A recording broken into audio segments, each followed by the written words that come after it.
masa panennya berapa lama sih? Kisar 7 tahun lah baru bisa dipanen kan. Di sini kan kami susah nyari makan. Ya, kayak gini lah. Kenapa Bu? Kenapa melakoni pekerjaan berat kayak gini? Gak ada kerjaan yang lain. Itu dalam 1 minggu kira-kira penghasilan Bu Saprida dari mencari batu ini berapa Bu? Kadang dapat 15 sorong. Kalau 15 sorong namanya 1 kubik. Berarti seminggu 80.000 kira-kira? Mudah-mudahan ke depannya berubah menjadi desa yang maju, supaya kami bisa merasakan seperti yang dirasakan desa-desa yang lain.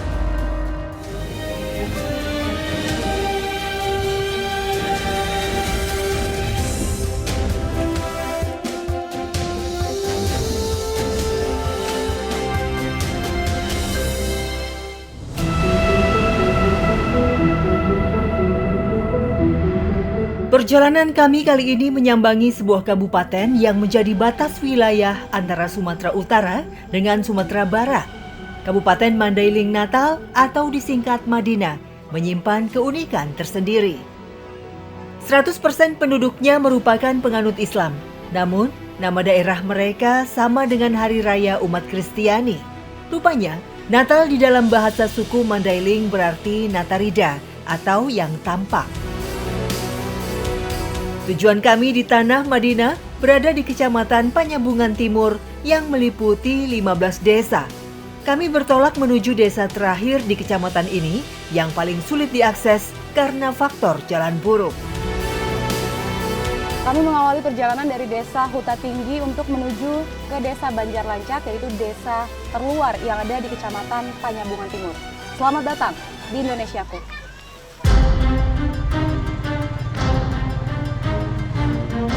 Desa Huta Tinggi menjadi jalan aspal terakhir yang bisa dilewati kendaraan roda 4. Ya, tujuan kami menjadi satu-satunya desa di Panyambungan Timur yang belum tersentuh pembangunan jalan. Kubangan menyambut perjalanan kami kali ini, yang membuat kendaraan kami pun terhambat.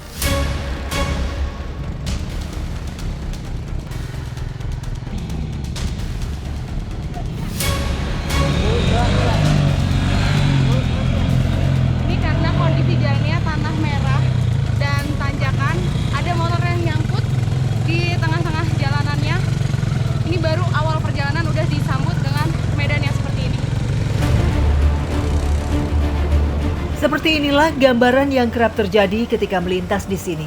Padahal, jalan ini merupakan satu-satunya infrastruktur yang digunakan warga Banjar Lancat untuk menunjang aktivitas ekonomi. Jalan ini biasa untuk warga sehari-hari, Bang.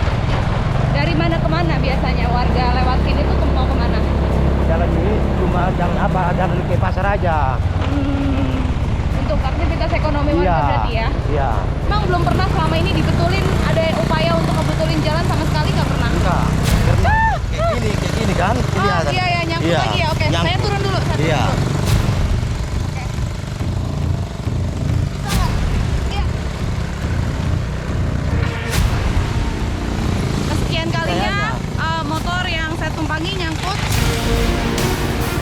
Rintangan demi rintangan seolah tak henti mengikuti. Lagi-lagi kami harus tersendat karena hambatan lubang jalan yang menguras waktu dan tenaga. Sekarang ini kondisi cuaca sedang cerah mengiringi perjalanan kami kali ini. Namun karena jalannya masih tanah merah, jadi nggak bisa terhindar dari kubangan dan lumpur yang tebal. Dan inilah jalan yang sehari-hari digunakan oleh warga Banjar Lancat.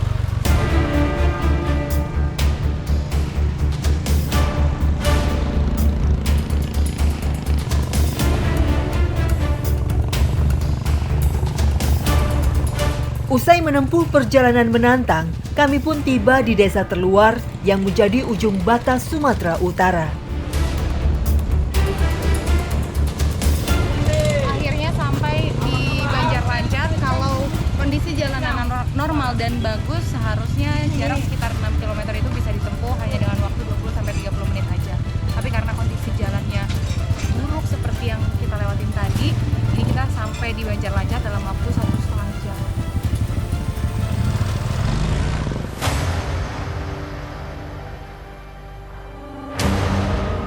Desa Banjarlancat terdiri dari 65 kakak yang 90% warganya menggantungkan hidup pada tanaman kayu manis. Ya, Banjarlancat menyumbang kayu manis sebagai komoditas unggulan milik Panyambungan Timur.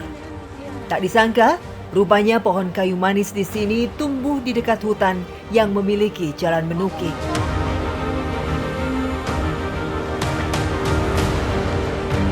Ini perjalanan kita ke kebun ini curam menurun. Iya, Di situ ya Bu ya.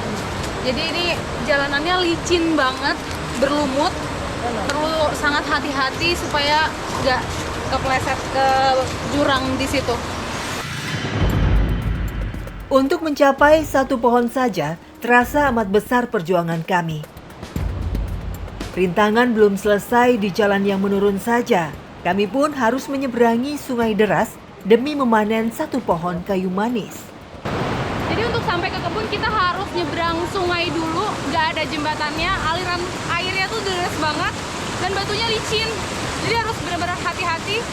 Saya nggak kebayang ini yang sehari-harinya dilakoni sama ibu-ibu di sini.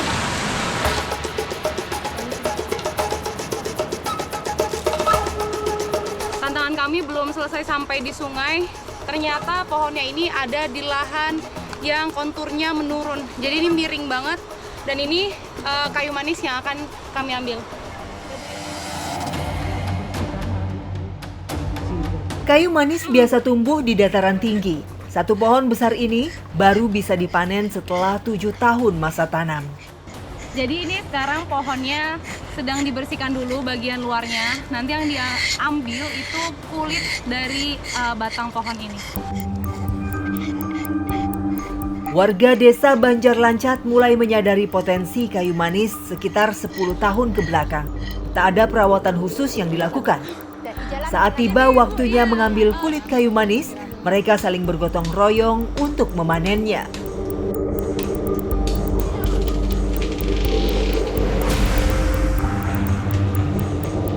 Pohonnya tadi udah ditebang dan karena memang kontur tanahnya ini menurun, batang pohonnya sudah jatuh di bawah sana dan sekarang kondisinya sudah mau turun hujan. Jadinya ini buru-buru mau dikulitin dulu kayu manisnya, baru nanti akan dibersihkan di rumah.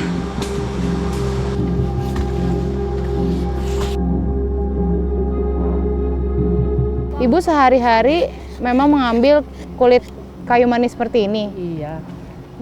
Sudah berapa lama Ibu? Udah 9 tahunan lah. Sekitar 9 tahun. Udah lama ya Bu ya? Ya udah lama. Kalau sekarang Ibu ngambil kulit kayu manis ini, masa panennya berapa lama sih? Sekitar 7 tahun lah baru bisa dipanen kan. 7 tahun pohonnya tumbuh baru bisa dipanen. Berarti pohon di sini sudah lama sekali ditanamnya Bu ya? Ya udah. Kalau Ibu di rumah, biasanya kalau belanja kebutuhan Ibu apa aja sih? Barulah kalau di kampung kami ini semuanya pula serba ada. Enggak. Orang jualan ke sini pun susah. Naik mobilnya kan ke sini becek, banyak lubang-lubangnya. Jadi susah lah orang jual pun ke sini. Awak di sini makan apa adanya lah. Gitu. Kalau untuk memenuhi kebutuhan sehari-hari, kira-kira gimana Bu dengan penghasilan Ibu dari kayu manis? Cukup nggak? Ya nggak cukup kalau cukupnya. Terus gimana caranya Ibu bertahan hidup dari pendapatan yang Ibu hasilkan dari kayu manis? Ya cukup-cukupin lah. Pernah nggak Ibu punya pengalaman terpeleset, jatuh di sungai atau apa? Pernah punya pengalaman gitu? Ya sering. Sering? Bu? Namanya cari makan kan. Di sini kan kami susah nyari makan. Ya kayak gini lah. Ya harapan kami itulah supaya jalannya maunya diperbaiki gitu. Jalan ke kampung kami kan jelek. Jadi mobil pun nggak ada yang bisa ke sini. Ya mohon bantuan lah sama Pak Presiden sama Gubernur kan supaya jalannya diperbaiki.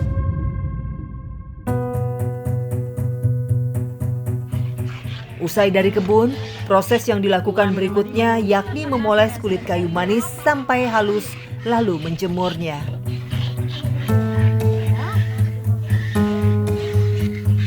Aslamiyah adalah satu dari ratusan warga Banjar Lancat yang sangat terdampak karena buruknya prasarana jalan. Tak ada pilihan bagi mereka, harus tegar menjalani hidup serba kekurangan. Mengambil kulit kayu manis seperti ini terpaksa ia lakukan demi mendapat upah yang tak sepadan. Ini kayu manisnya sudah siap untuk dijual. Jadi rupanya ibu-ibu di sini itu tidak mengambil dari pohon milik sendiri. Artinya ibu-ibu ini diupah, dan upah yang didapat itu 1 kilo dari hasil kayu manis yang akan dijual Rp2.000 aja. Kalau tadi pohon yang kita ambil sekitar kira-kira berapa? 5 kilo ya Bu ya? 5 kilo. Kira-kira 5 kilo, tapi kita lihat nanti di penampungnya setelah ditimbang ini dapatnya berapa. Kini, 1 kilogram kayu manis hanya diberi harga Rp15.000 saja. Usai ditimbang, kulit kayu manis yang berhasil kami kumpulkan bobotnya 4 kilogram, setara dengan Rp60.000. Artinya, masing-masing ibu hanya mendapat upah Rp8.000 saja hari ini. Sungguh ironi. Makasih ya Pak.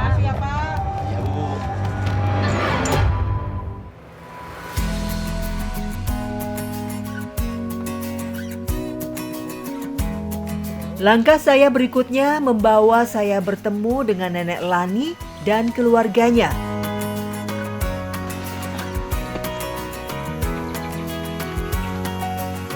Rupanya, sebagian kecil warga di sini memanfaatkan cairan nira yang keluar dari batang pohon palem untuk diolah menjadi gula merah.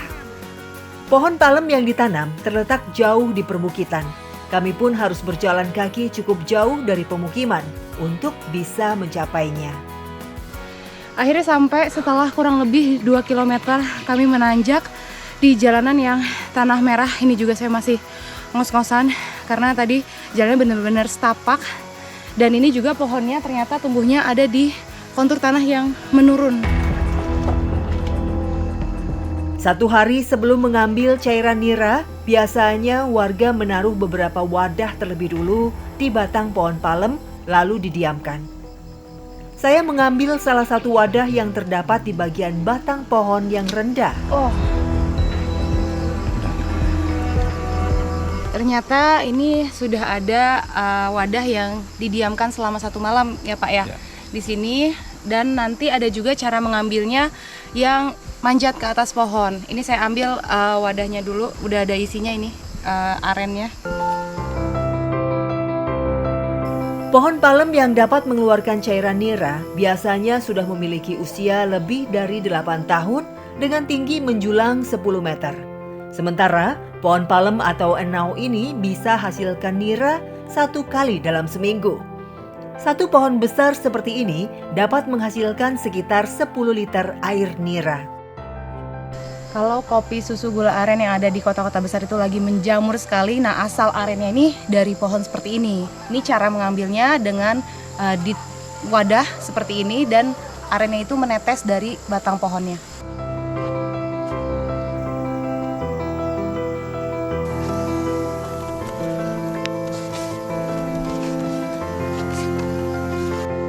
Setelah dari kebun, kami pun membawa wadah yang sudah berisi cairan nira untuk segera diolah.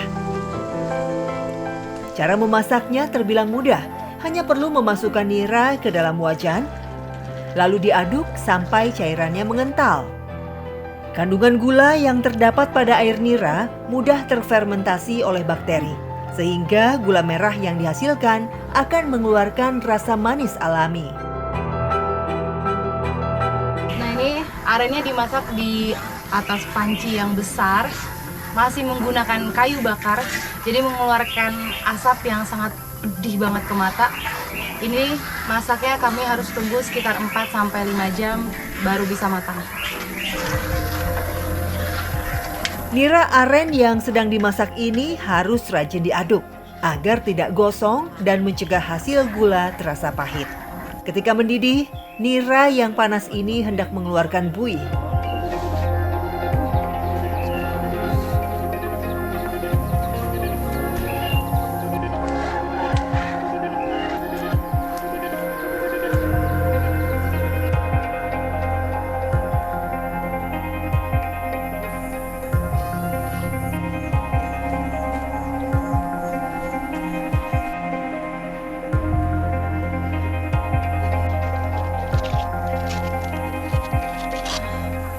Setelah udah matang, ini gulanya dicetak dan ini udah siap dijual. Bentuknya seperti ini. Gulanya ini murni, nggak pakai campuran apapun.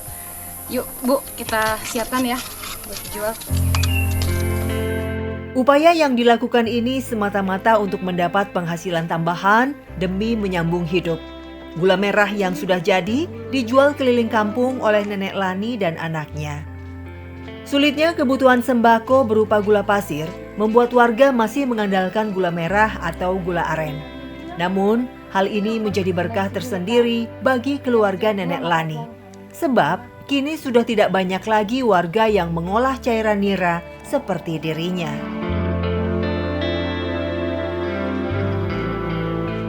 Untuk mendapatkan penghasilan tambahan, biasanya ibu-ibu menjual gula aren ini ke rumah-rumah. Dan satu lingkaran ini itu bobotnya 1 kilo yang harganya cuma 15.000 aja. Tadi kita udah berhasil dapat ibu-ibu yang beli langsung 2. Nih kita mau keliling lagi jualan gula aren.